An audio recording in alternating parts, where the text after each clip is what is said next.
It's a good detail because I enjoy the parade. If I wasn't working, I'd be here on my own time. Well, let them cross.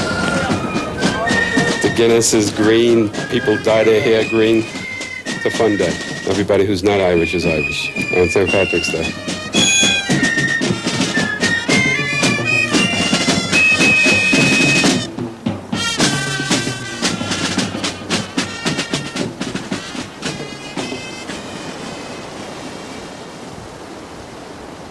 Ballinlough in County Roscommon is Peter Martin's family home.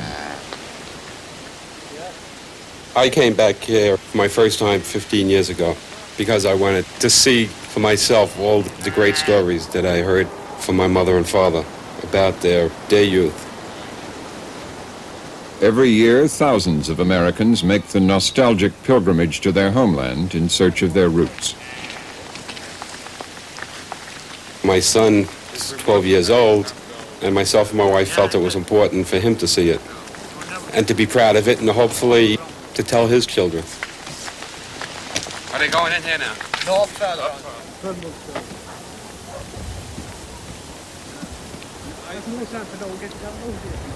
What? Some tea, Peter? Yes. No, Some Irish tea. I think a greenhorn could get a job. They were beyond their years. Peter Martin's mother left Ireland in the 1930s, as her sister vividly remembers. Peter's mother went over to get employment.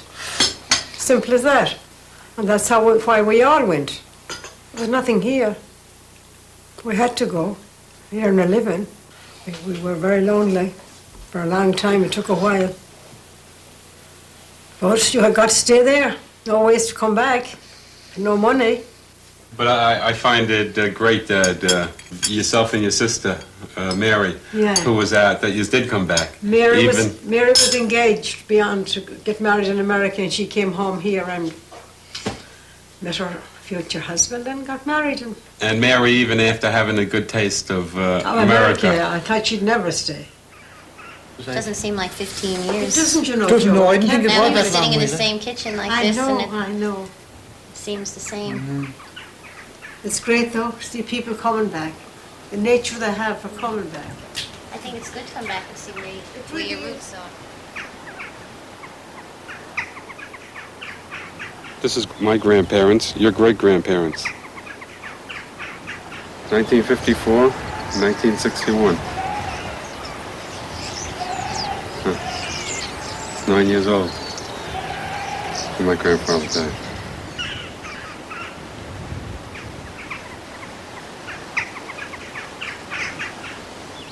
But there is another side to Peter Martin's Ireland.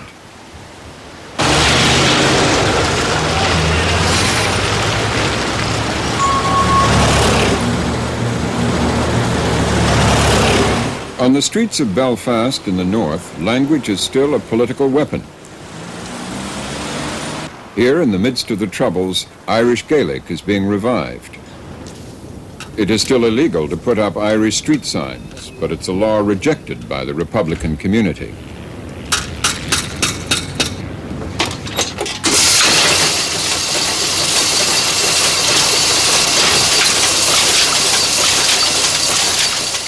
La, meaning day, is the only daily newspaper published entirely in Irish. These Belfast children are learning Irish. It's the only school in Northern Ireland where the first language is Irish. And on Darbanium, Glegin and Kevin of Glegin. What could you hear of the Glegin? Could you hear of the Glegin? Fell out of its nest and it was sick. And Kevin Latin scale of Yogan and Ye for the Nora was Liam.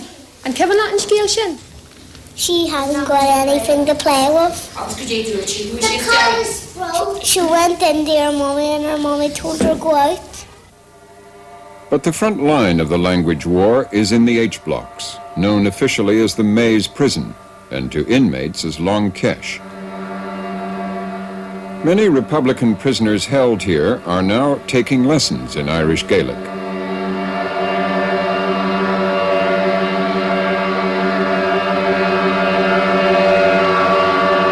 I was in Long Kesh, 9 years altogether. Was in for armed robbery and possession of weapons and membership of the IRA. Paddy Malloy, imprisoned as a Republican activist, learnt Irish during his sentence here. For him, it was as much a political statement as refusing prison dress, the protest known as going on the blanket. On the blanket, it means you're confined to the cell 24 hours a day. You had no papers, you had no written material or anything of that sort. So the emphasis was on the spoken language. As soon as I got into one of the wings in the H-Block, the first thing I was asked was, Mill Ian Gaelic Galgwitza. That's if you got any Gaelic.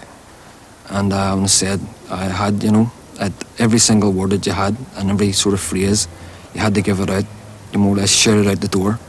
People wrote it down on the walls and that sort of stuff and learned it. They pulled it. There was people in the H-Blocks from all over Ireland. So the Gaelic that was given out was a sort of a mixture of the Gaelic dialects from the 4 different provinces, which meant that you would have people speaking part of Ulster Gaelic and part of Munster Gaelic all sort of mixed together. And when you get out, there was a sort of a confusion in that it was a mixture of all the dialects put together. People outside called it the Gaeltacht Irish.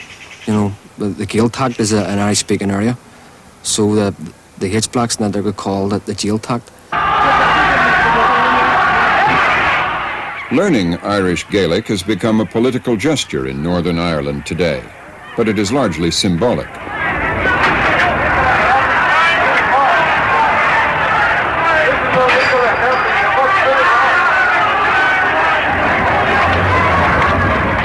Catholics and Protestants, the British Army and the IRA, all sides in this age-old conflict speak English.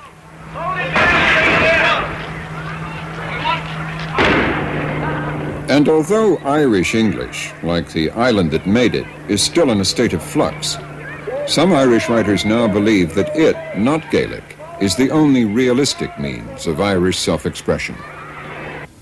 You see, the problem of Irish English is that everything in this country, from accent to pronunciation to place names to the name of a city, like the city we're in today, Derry or Londonderry, all of these things carry a political charge.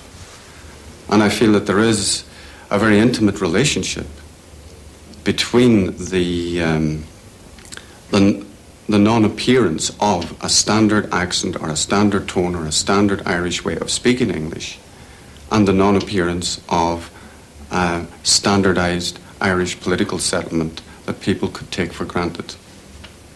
So to speak your own language and to get a trust in the pronunciation and in the quirks of vocabulary and so on and to give yourself permission to do that is to go through a kind of political enabling also.